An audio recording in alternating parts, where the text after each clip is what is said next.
plus de 50 ans, l'itinéraire technique a été identifié. Et les semis, par exemple, commencent depuis la fin du mois de mai. C'est sous-entendu qu'à cette période, les pluies commençaient et à un certain moment, les pluies se calmaient pour permettre aux cotonniers de pousser. Mais depuis un certain moment, il y a vraiment un déréglage. Les pluies peuvent commencer avant ou elles peuvent commencer tard. Et à un moment donné, là où il ne faut plus avoir de coton, il ne faut plus avoir de la pluie, pardon, il y a la pluie, du coup, les graines de coton pourrissent. Donc principalement, c'est vraiment le dérèglement climatique. On a vu l'année dernière avec l'éruption du jacide qui a mis à mal toute la production, où on a perdu plus de 60%. Tout ça, on nous dit que c'est les effets, c'est un des effets du changement climatique. Et le FIRCA étant la structure qui s'occupe de la recherche, donc c'est vraiment le lieu d'échanger, d'essayer de voir comment on peut s'adapter. À défaut de pouvoir changer, évidemment c'est difficile pour nous de changer les effets, mais on peut s'adapter. On peut adapter notre itinéraire à ces effets. C'est vraiment un lieu d'échange entre nous, entre tous les acteurs, afin d'aboutir à un 3AP et des résultats qu'on souhaite profitables pour la filière. Le FIRCA et l'Intercoton, je peux dire la filière coton, a une collaboration.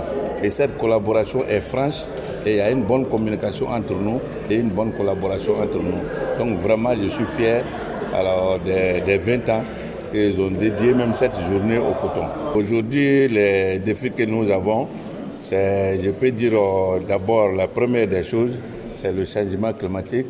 Et l'année passée, nous avons eu le problème des acides.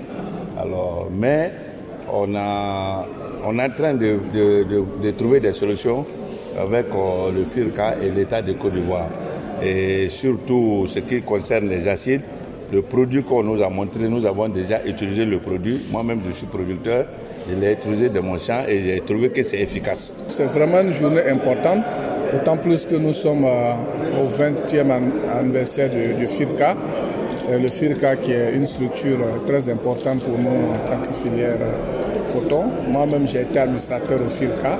Et nous avons vu effectivement pendant tous ces 20 ans tout ce que le FIRCA a pu apporter au niveau de la filière.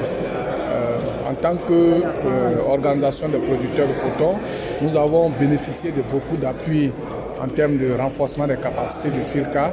Et comme vous-même l'avez vu à la présentation, nous avons bénéficié de 26 programmes de renforcement des capacités qui nous ont permis de former pratiquement chaque année, on a à former pratiquement autour de 2000 producteurs. Ça nous a aussi permis de faire des voyages d'échange où nous avons pu participer à tous les organes au niveau de l'APROCA, au niveau de l'ACI, qui est l'Alliance internationale des coopératives. En tout cas, ce qu'on peut retenir, c'est qu'au-delà de l'aspect conseil agricole et de la recherche, en tout cas le renforcement des capacités, les OPA a été un des moments intéressants avec tous les appuis qu'on a eu avec le FIRCA.